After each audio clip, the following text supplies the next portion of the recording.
Hello everyone. Um, I'm going to present you a book, a very interesting book written by Bill Gates.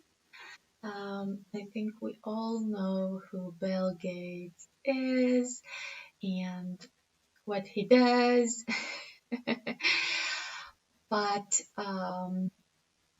this book is very interesting because it talks about the climate change, but in a very interesting way.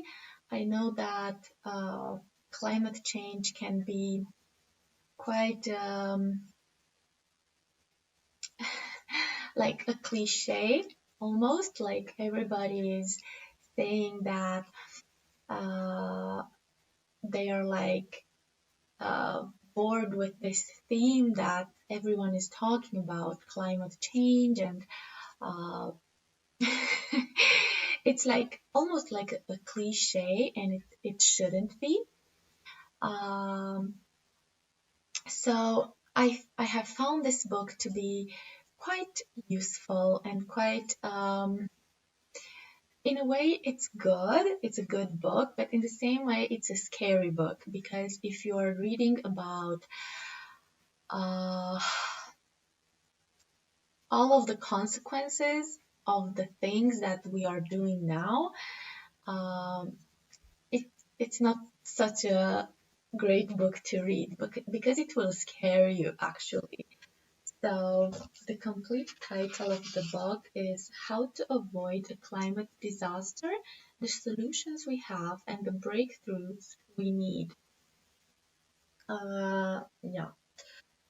So Bill Gates has studied this issue for quite a long time. I must tell you that um, just to give you an idea, let me see. So almost like 3/4 of the book are with the issues that we're having, and only a small tiny part of the book is about the solutions.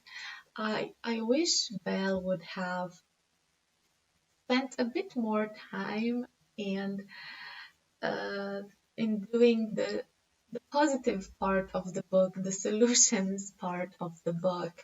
So yeah. Um, so 51 billion is a number that you should know. It's about tons of gas that we are having on this planet, the gases that have a greenhouse effect, um, and zero would be the target. So from 51 billion to zero, that's quite a lot. And basically, uh, the goal of Bill Gates in this book is to tell us how we are going to get there, basically. So I think that it's achievable, definitely, it's achievable. But in the same time, I think that it's quite costly. This is the truth because Bill says that in order to get there, we should electrify everything, like give up on the things that make us go to fossil fuel, to things that pollute and electrify everything, instead of using like, I don't know, your normal car, you should use an electric car. But we all know that it's not an activity that is greatly incentivized by the government because the electric cars are quite expensive still for a lot of people. And not only that, they're not um, ideal for long distances, to be honest. Yeah. So Bill says a truth about this climate change, and that truth is that the richest countries are guilty for this. And the poor countries, the poor people, they unfortunately suffer the consequences. So we have to fix something that the rich people or the people that can afford to have conspicuous consumption of things in order to prevent the poor people to get like the shorter end of the stick. So yeah, I have found this to be a bit unfair actually. The book is filled with a lot of technical details. Um, so Bill tells us why it should be 0 and not another number, and this should be achieved by the end of 2050. Um, so there are a lot of like diagrams and a lot of charts. Um, and the sad thing about this uh, carbon dioxide that is being released into the atmosphere is that it's not going away very easily. So 1/5 of the carbon dioxide that we have released today, it will be still be here another 10,000 years. So it's not very easy to like erase the consequences of our less nature-friendly activities. Um, yeah. So Bill like portrays a future. How will the future be if we do not take actions? And we can see glimpses of this future. He says that we will have more days with extreme temperatures. We will have much more storms, very violent storms. Talks about the Hurricane Maria in 2017 that has left Puerto Rico devastated, and not only that, the damages that it has done, it has put Puerto Rico 20 years behind. So yes, a natural disaster, like it devastates everything and it leaves nothing behind. So it can push you back a lot. So imagine like you see this all the time with a lot of hurricanes, with a lot of uh, issues basically. So it's not very good. It's not very good at all. We will have much more fires in the woods. And if the temperature will rise even with 2 degrees, the coral reefs might disappear, and that will trigger a chain reaction in the sense that uh, it will destroy a major income source for the fishermen and for those who made a living uh, by providing service with fishing.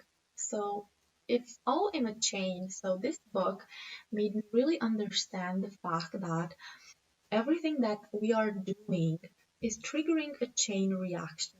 So you can say, okay, it's not a big deal that I have a car and my car runs on gas. I'm just one person. But the problem with this is that each of the billions of people, if they think like this, nobody's doing then anything. So it's small things that add up. Um, Bill mentions Syria and the drought that happened between 2007 and 2010. 1.5 million people have abandoned the areas, the rural areas where they used to do agriculture in favor of towns.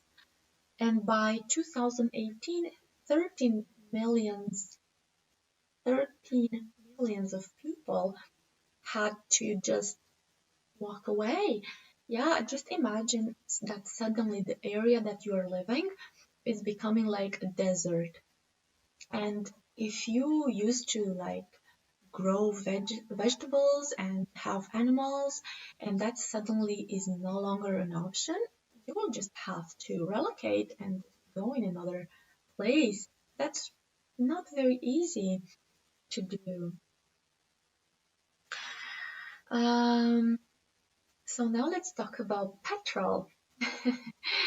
About petrol, and I found some very interesting details about petrol.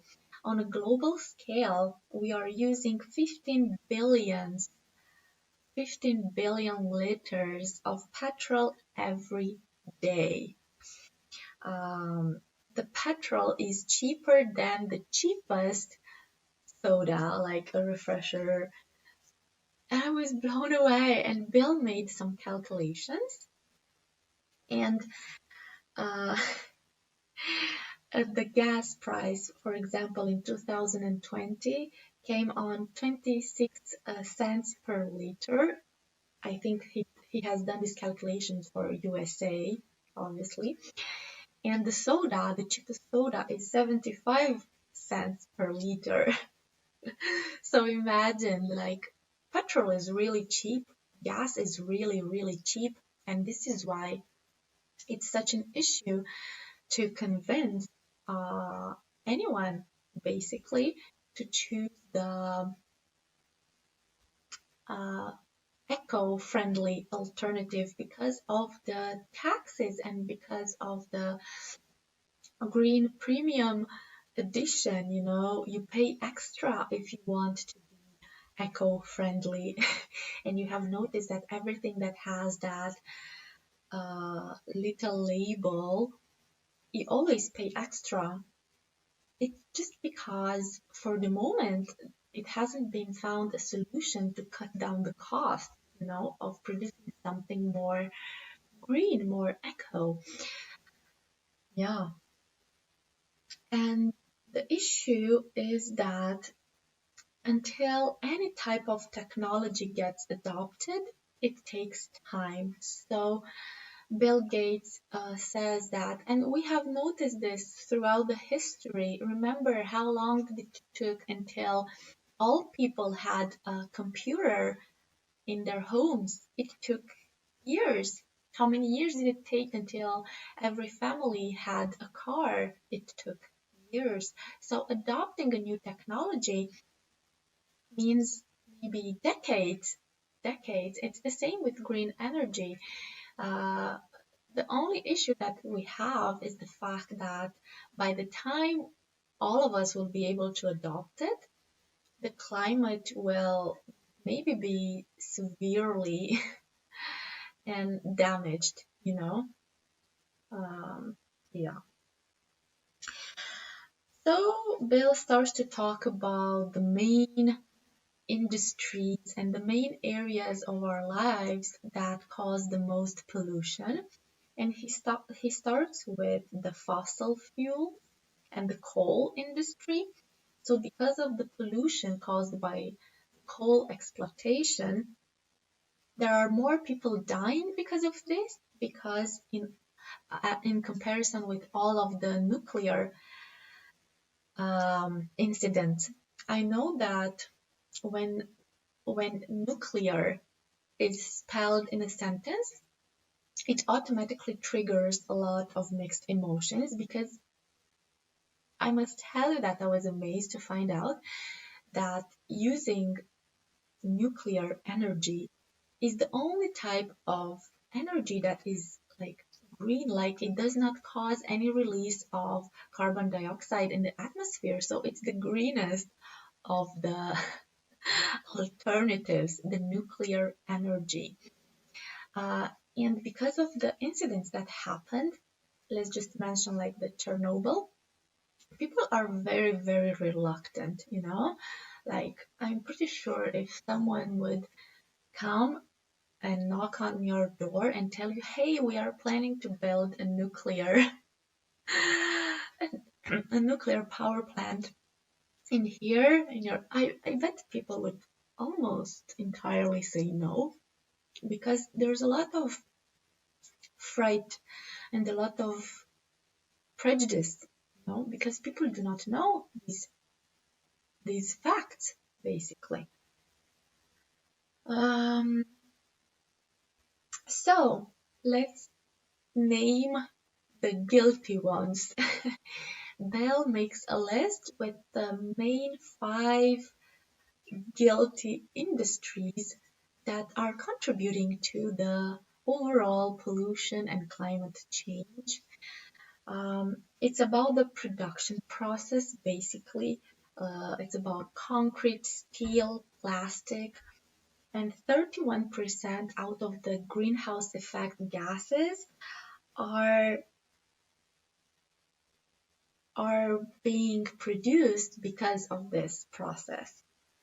So all of the buildings that need these materials, these 3 basic materials, they are responsible for the pollution that is happening.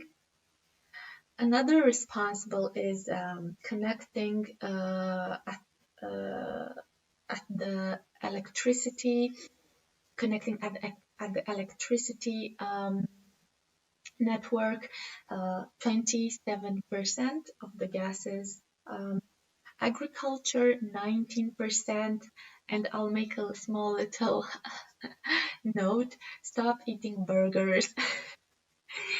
I was blown away to find out that in order to produce like the meat and the burgers, like you need a lot of land, and not only that, but the cows uh, are are responsible for these gases, because they also release methane in the air because of the flatulence. I was like, even Bell was so funny when he specified this, that yeah, it doesn't look like a very serious deal to say that the flatulence of the cows that help you eat the burgers are affecting the planet, but it's actually very true. Um, yeah, transportation, yeah, going from A to B, 16%, and maintaining hot or cool air, or heating or cooling your house, it's 7%. So these are the main responsibles. In Switzerland, we have a sort of a machine, CDA, that is supposed to absorb the CO2 from the atmosphere. So it's basically like a big vacuum that could just absorb everything from our air and purify it. But check this out. It would cost 5.1 trillions of dollars every year in order to solve the problem. Okay, this sounds very unlikely for me to happen. Like, I don't think that any government would be willing to spend so much money to clean up the air. Uh, talks about the Bill talks about the poor areas on our planet, especially about the sub-Saharan Africa, where 600 million people do not have access to electricity. So this is the irony of this planet, I would say, that the poor people are going to be the most affected, but by what the rich people are doing. So Bill gives an example about agriculture, for example, like a farmer from Switzerland or from USA is much better equipped to deal with the consequences of bad climate on his crops than a farmer in Africa. A lot of farmers in Africa, they are already struggling to make a living from agriculture. So if the weather goes bad and their crops are being vanished, they're done. So I have found this to be very ironic and very sad and just like almost like cynical that as our salaries grow and as the just well-being level grows throughout Europe and USA, people can afford more, so people spend more, so people get an extra car, they get air conditioners, they get a lot of stuff, and that just raises the level of pollution. And unfortunately, the poor people in Africa and in other underdeveloped areas, they will suffer more than those who have bought their air conditioners. It's quite sad, I think. Yeah. So the fossil fuels, they are um, giving us 2/3 of all of the energy that we are generating. So the problem with fossil fuels is that they are very cheap. They're very cheap to exploit. They give a lot of energy, and it's very hard to convince the titans in the industry to say, okay, I'm not going to use this cheap resource and go to a 10x or 100x more expensive um, eco solution. So it's a vicious circle and very hard to solve actually. And the great issue with energy and its storage. How do you store? So let's assume that we are able to find green alternatives for energy, but how do we store it? That's another issue. Like you would need huge batteries. It's like unimaginable. So this is another issue of green energy because even if you would obtain it, how do you store it? So it's like a loop, it's a loop of issues. Bill mentions in 2021 a project called Express Transwest. It's a project about transmitting the energy generated by the wind in Wyoming and get that to California. It will become operational in 2024. I haven't researched if it is operational. I'm really curious about that.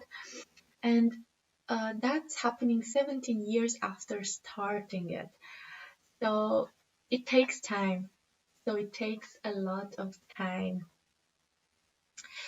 So the nuclear energy is the only source of energy without carbon emissions. So it can provide you with electricity day in and night out. So it's, yeah, it's really good. I was a bit amazed. So Bell talks about the two processes in the nuclear energy that can be used to obtain energy. It's about um, using the energy when the atoms they split or when they get united. Um, so the issue is with those is that they can leave radioactive waste. So see, even with nuclear energy, we have to think about, okay, what do we do with that radioactive waste? So I have discovered that there is no solution without a problem to solve afterwards. So we have to find ways in which we can tackle the entire myriad of consequences for any solution, as green as it can sound. So bringing the atoms together is better than, and using that energy is better because the waste is radioactive only for a couple of hundreds of years in comparison with the other method, with the fusion, where the waste can remain radioactive for thousands of years. That's a significant difference, I would say. The problem is that we need a lot of energy to start that reaction.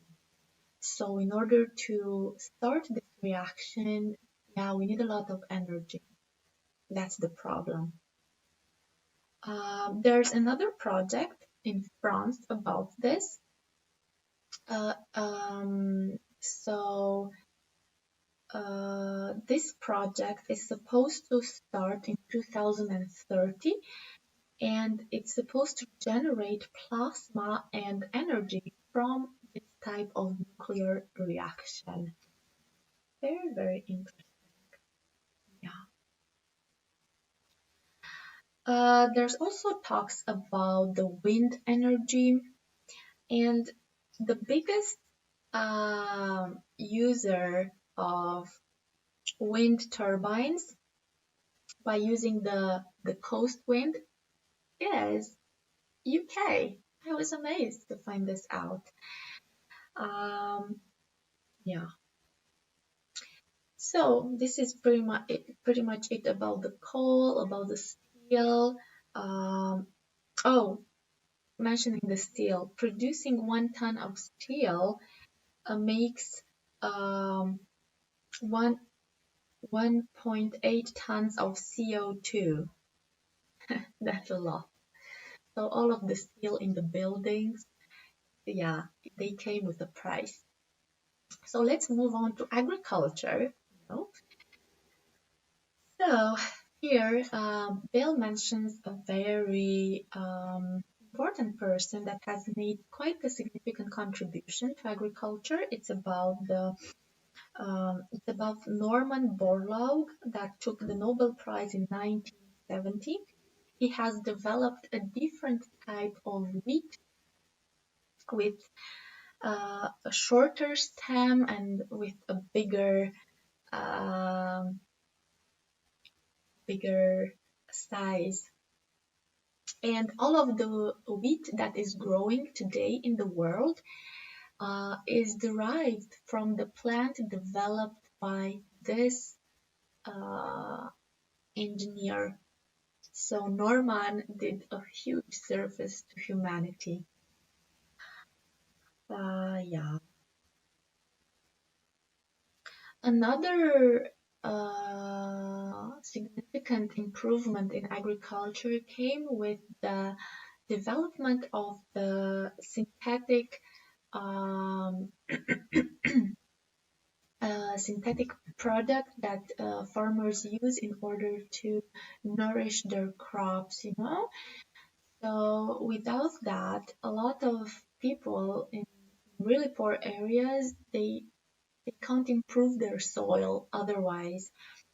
So developing this product, this synthetic product, really helped a lot of people. And Fritz Haber and Karl Bosch managed to do this process. Yeah. There are also talks about the forest. I was very sad to read this statistic that in the entire world we have lost more than 1.3 million square kilometers of forest from 1990s until now. And it's really not beneficial for us because one tree can absorb 4 tons of CO2 in 40 years. So the trees basically absorb all of the toxic CO2 out of the atmosphere. So when we are cutting and using them to burn or to burn them, we are doing double damage. We are extracting a plant, a product that can help us, and we're also releasing CO2 while burning it. It's it's really sad. It's really sad. Um, so again, we go to another guilty factor, the transportation. So there have been works done when it comes to using green energy for transportation, but for example, in cases of planes, it's very unlikely to have that developed in the future because the best top-notch electric plane that has been built, it can transport two people at a maximum speed of 340 kilometers per hour, and it can fly only for 3 hours until it needs to be recharged. So this is not a reliable plane that a big company would want to adopt because, yeah, using kerosene and the classical fuels for planes, it's what gets people from A to B really, really fast and really, really cheap. So we need new technology and we need people with brilliant minds to find alternatives, basically. Um, yeah, this statistic again shocked me. So the population on the planet is keep on rising. So in order to provide shelter for people, we will need to add 232 billion meters of buildings until 2060. That is the equivalent of building a New York every month for 40 years. So I think that we also would need to find alternative ways to develop buildings and places to live that would not require so much space and so much steel and so much concrete. So again, I think we need innovation, and there has, and not only innovation, but we need to think the buildings in a different way, like much more uh, green buildings. And there is such a building, Bullitt Center in Seattle. It's one of the greenest commercial buildings in the world, but it was very, very expensive to build. So we need a concept that is cheap, that is scalable, and that we can use it from commercial to urban. And again, I think it's a challenge. In a way, I can understand while Bill is quite in a dilemma because the problems are so many and they are so all interconnected that the solutions will have to be very, very, I don't know, original and new and cheap. That's the problem because people are not willing to spend a ton of money or pay for greener electricity, like have their bill cost raise up to 100% or 200% just for the sake of saving the planet. Like people who live on day by day will be not motivated. They will say, okay, screw the planet. Like I don't have the money to pay a greener bill for my electricity. Give me the cheap, polluting friendly alternative because I can't afford it. And this is another factor about the taxes, the extra taxes that you have to pay for these alternatives because they cost more. And I can understand why people would not be willing to adopt it. Yeah, the cost. I think the cost is the biggest issue. Yeah.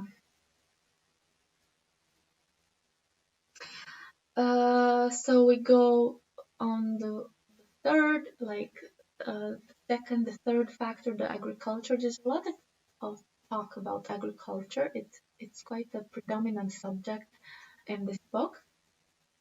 So um, there's a talk about the mangrove uh, alternative because the mangrove can help stabilize the soil against flooding. So when flooding happens, these mangroves are able to somehow be like a buffer in front of this phenomena. And there's a new field emerging, geoengineering, geoengineering, and this is about making temporary um, adjustments in the oceans or in the atmosphere in order to cool down the planet. So Bill here said that a lot of people are against geoengineering because it looks like we are playing God and we're trying to really like change the planet.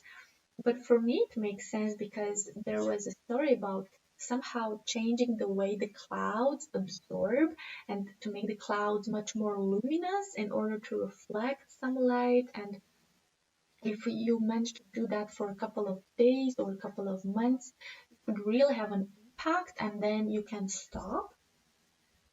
For me, it makes sense because I think it would be maybe cheaper in comparison with trying to make the people adopt costly alternatives to what they are using for their daily lives, like transportation, what they're eating.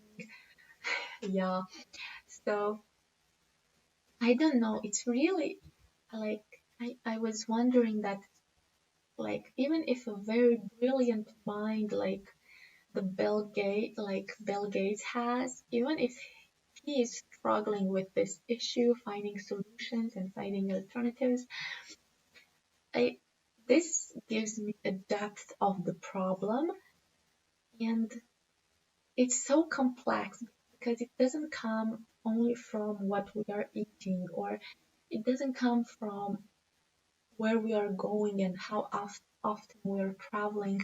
They're all like interconnected, interweaved. So yeah, it's a very complicated issue. So I can understand why being so complicated it has become almost like a cliche because I suppose that not a lot of people would go in depth and really try to find out what's this thing with the climate change, you know? Yeah. Um, there's a talk about Denmark. We all know that all of the Nordic countries are a bit ahead of everyone almost, but Denmark is producing half of its electricity supply from the wind, and it's the biggest um, exporter of wind turbines in the world. Wow, I was like, of course, doing this, it does not apply to every country, but because not every country has this sort of geographical positioning, so they could use the wind. But those that do, it makes sense for them to invest in it. And not only that, but I think it makes sense because uh, it's like you are obtaining a sort of freedom when it comes to electricity that is using natural resources that are there, but you only have to use them. So I think what this book maybe doesn't have is maybe a list with all of the uh, natural assets that every country or yeah, every country on the planet would have, and it would make them like approach finding an energy supply in a wiser way. For example, okay, if you have a lot of sun, use it. If you have a lot of wind, use it. If you have a lot of water and use it. So yeah, I think it should be consensus, to have each country find alternatives for energy, but find them from nature and from the natural resources they have been given. For example, UK is using like the winds, uh, Denmark is using them. So yeah, I think this is still a new territory, I think. Um, yeah. So there's a super story of a family in Kenya that grabbed my attention. My attention. Let me just find it because I really liked it.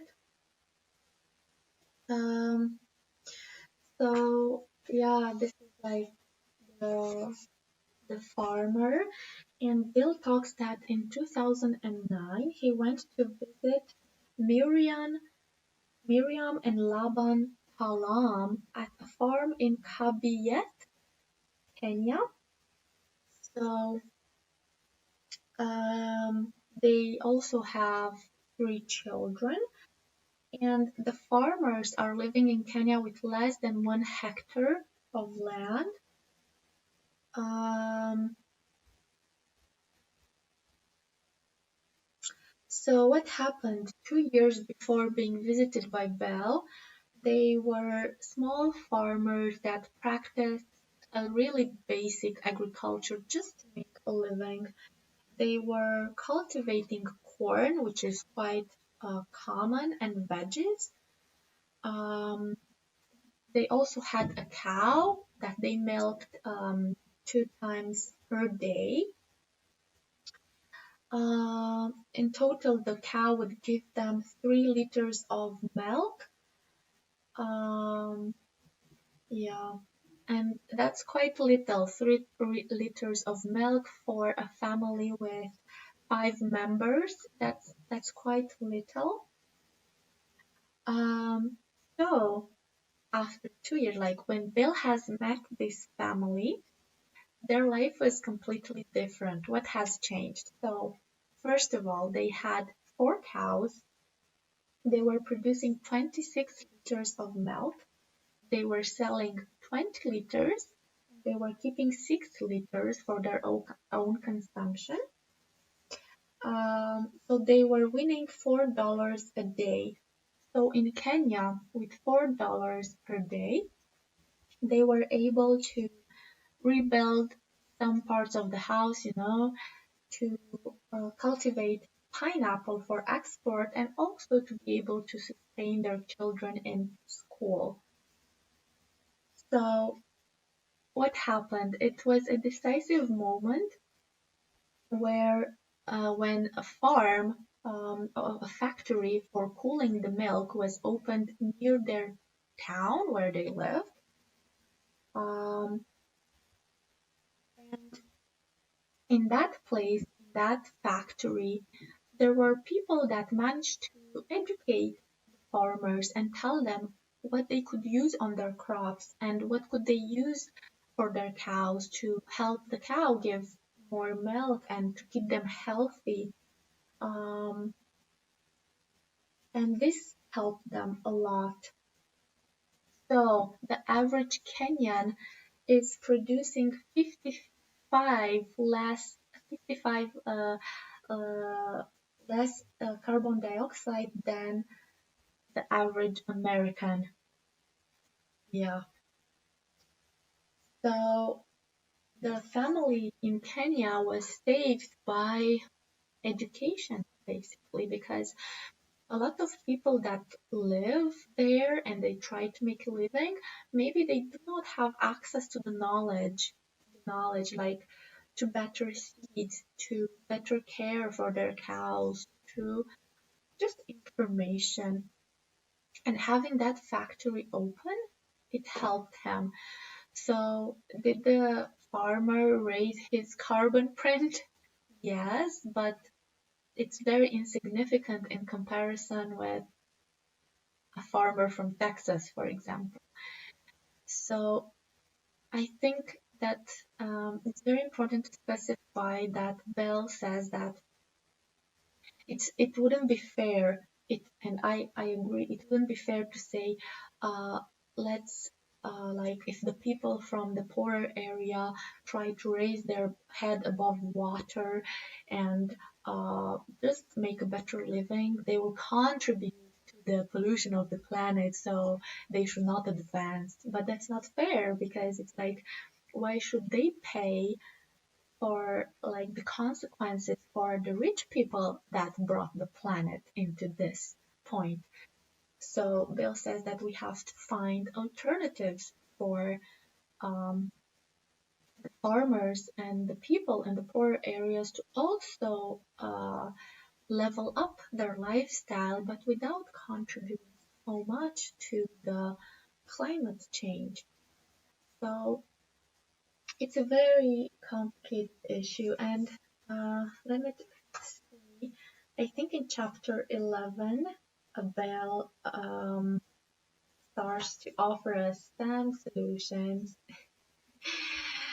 or 10, chapter 10, it must be. Yeah, in 10, no, in 11. Yeah, so this is like the part with the solutions from the book, and this is like the part with the problems. So it's definitely not very encouraging. Um, yeah. So Bill presents us his plan to reach uh, zero, like zero emissions, you know.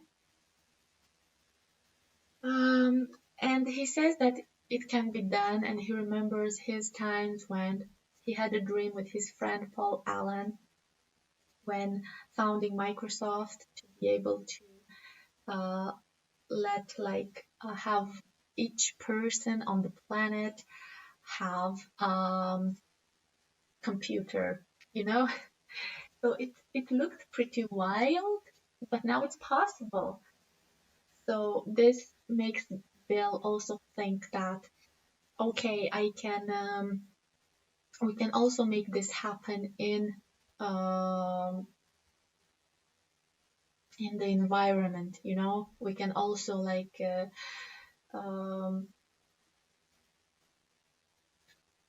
yeah, make it happen somehow. It looks like a fantasy until someone gets it done, you know? Each dream, it looks like a fantasy until someone gets it done, you know?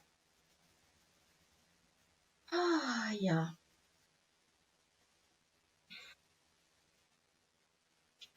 So he says that we need a lot of sciences to contribute to this,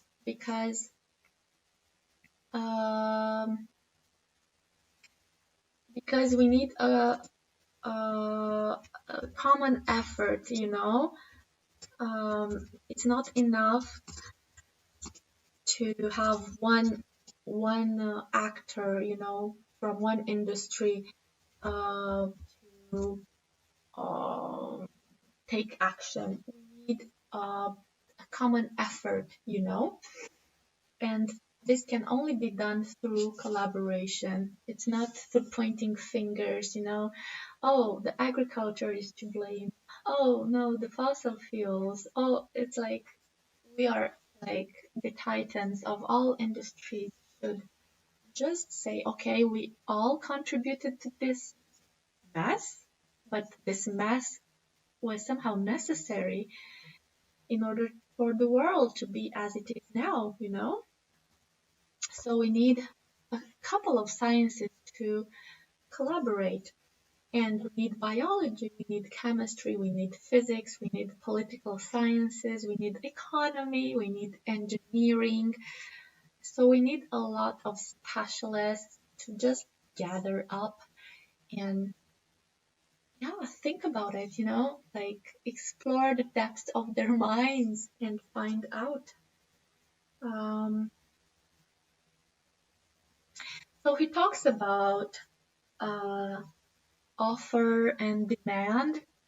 So he's trying to say that, for example, if you are going to choose to order a vegan burger instead of a classical burger, you will make a difference because once you place that order, there is a demand, and if more people are doing it, then of course the big players in the market will listen, because everything that's happening now, it's like offer and demand. Are people consuming more soda drinks and sweet? Okay, we're going to create a product.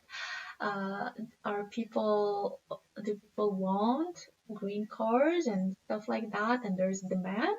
Okay, we're going to produce that. So this is what this book maybe is trying to do, in to instill a sense of personal responsibility and contribution in the problem, because you cannot wash your hands and say, I'm just one person in Europe and I like my habits do not make a difference.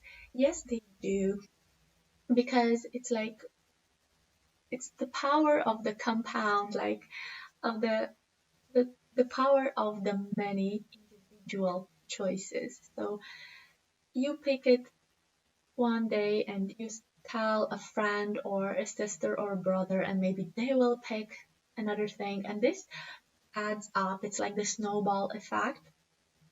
So I think this is one thing that Bill tries to do in his book, to tell us that all of our individual choices will contribute to a change in the demand in the market. Because the big, like, if people would come, let's put it this way, if more people would come into a KFC and they would say, do you have a vegan option? And this would happen 1,000 times per day. Probably the KFC management would say, okay, our crispy chicken is not so much in demand. People want more vegan options. Okay, we need to change. And that will have an effect on the planet because they will need less chickens, because people are no longer interested in chicken nuggets.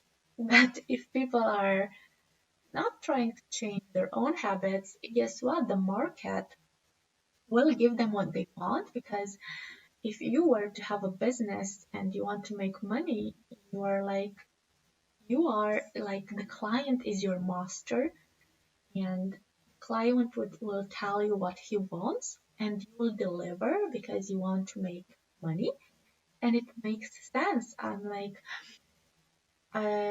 like that Bill does not point fingers in order to make people guilty, because in our industry, like even like the biggest burger chain, it's like they are providing to people what they want. So maybe I'm thinking that in a similar situation like with the farmer in Kenya, people need education. People need to be told, hey, do you know that there's better alternatives to the classical burgers? You could have this and that, and the problem into perspective, in the sense that, do you want your children to breathe healthier air? Do you want your grandchildren to live on a good planet, because we will be gone like by natural causes, like people get born and they die every day. But the planet, like we are stuck here for the moment. So for the next 100 or 500 years, I do not see people colonizing different planets. Like this is what we've got. And yeah, we need education. Yeah.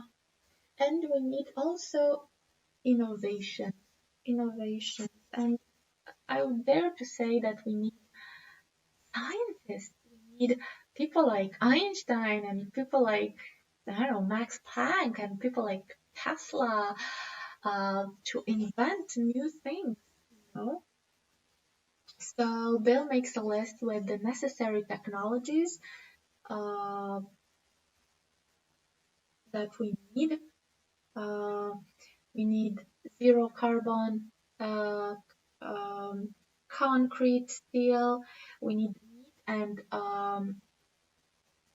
based on plants and on cells. You can create meat in the lab. We need to find a way to store energy. We need geothermal energy. We need a subterranean transmission of electricity. There was one great idea that I liked about finding a way to transmit electricity, the access of electricity underground. But the problem is that you have to find cables that do not overheat too much, because electricity, like, if you go, like, do not touch, but cables through which electricity is transmitted, they can get pretty hot. So trying to send a lot of electricity underground without any system to ventilate that underground, obviously, is another issue that has to be uh, solved by brilliant scientists, I would say. Um, yeah, we also need electrofuels, we need biofuels, we need the nuclear energy, but we need to find ways in which to make it safe. Uh, we need the government to increase the budget for research and developing clear energy. And Bills makes the comparison with the budget that the government gave to for health. And the National Institute for Health, it had a budget of $36 billion, but for research, the budget is only $7 billion. But Bill states, and I can see his logic, that the bigger investment in research would pay itself off dividends because of the compound effects it will have on the climate, you know. So you invest more in research now, but you will like reap the benefits decades and hundreds of years later. Um, yeah. Um, Bill also says, again, for the government, that it would be a good idea to invest in project of research and developing with high risk and great results. And he gives an example of the Human Genome Project. And it was a very high risk project, but it paid off dividends because for each dollar that the government invested, it was an earning of $141 was reaped for the economy of the United States. So yeah. A solution is also to accelerate the demands for innovations, to have stimulants that can reduce the risks and the costs, um, to have a price for the carbon.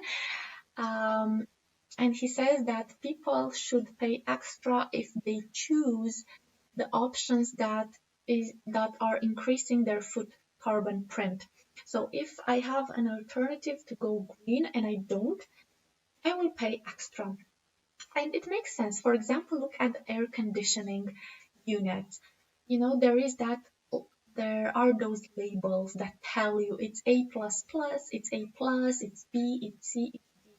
So you might get a cheaper air conditioning unit at the beginning, but on the long term, that will be very costly for you because energetically, like, it's inefficient and its consumption, it's preposterous. On the contrary, if you invest in a more expensive air conditioning unit and it has like better energy consumption, you will reap the benefits months and years after, like because your electricity bill will be lighter because that machine is better thought in terms of consumption, you know? Bill also says that we should have a standard. So here is the complicated thing. In order to develop a worldwide standard, you have to put nations to agree. Having so many nations with so many different interests, to agree on a standard, that's a challenge. That's a challenge. Yeah. And he also says that we should throw away the old stuff, like, and including like factories and, I don't know, places where they are trying to produce energy, but they're very inefficient. And Bill is going through the tear down and rebuild again approach. But I can understand why this can be again something that not a lot of people would agree with, because they have like the sunk cost fallacy in the sense that, oh, we have invested so much into building this, I don't know, power plant, and how can we like tear it down and build another one? Like, how? But again, sometimes it's good to let go of the things that are not efficient anymore. Just think of for example, as a comparison, the old vintage cars. The old vintage cars that some people keep and actually drive, but those cars are like sponges for gas. They have a crazy consumption of gas. Like, it's not smart to continue to drive them. It's just ludicrous. Like, you can keep them for beauty, but driving that, it would make your pockets stink. Like, and take this analogy with the energy exploitation and the factories or maybe the plants. Again, it doesn't make sense to keep them running if they are just leaking money, you know? Yeah. Let's talk about the governments, about the authorities.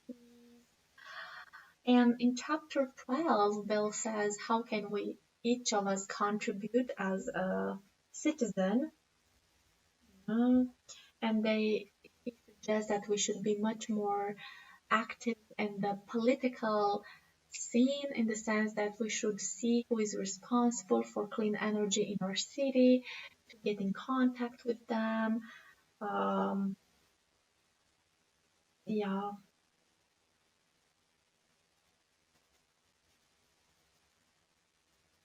And he also has some talks about the politics. Yeah.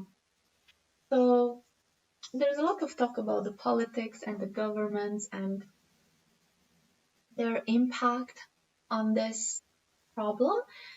And yeah, it makes a lot of sense, because for any law to be approved, it has to go through the process of the bureaucratic process of being adopted.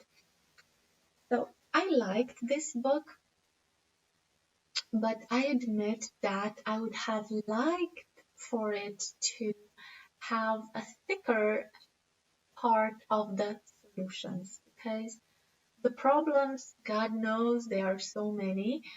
Um, and my intuition tells me that we need some really good scientists to put their minds together and find solutions.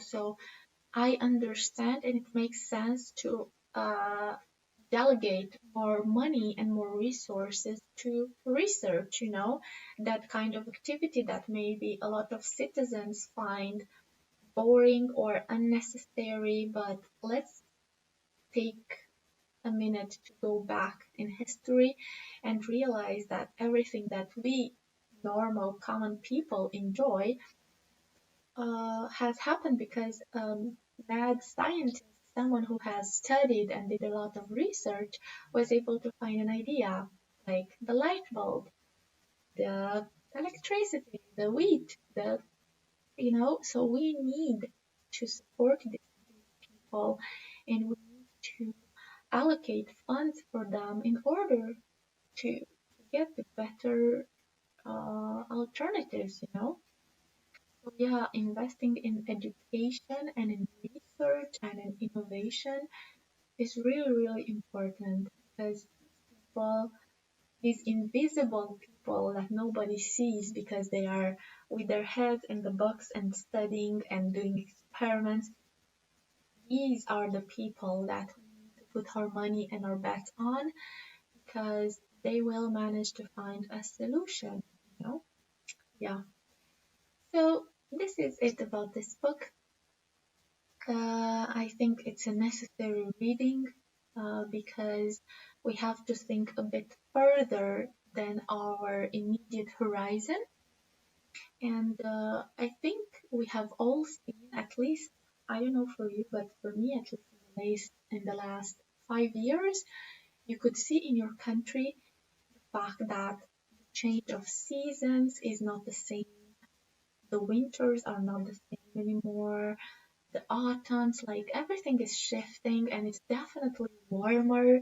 And you have temperatures in January and February that are like shocking, because 20 years ago in Europe, at least in February, it will be very cold and it will be winter, but now it's like springtime.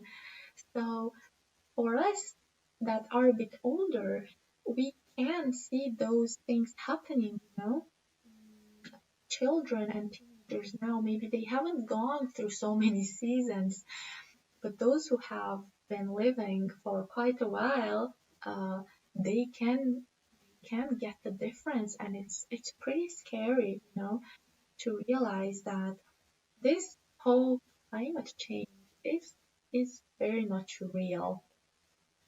Okay, thank you very much for listening to me, and see you next time for the next book review. Bye bye.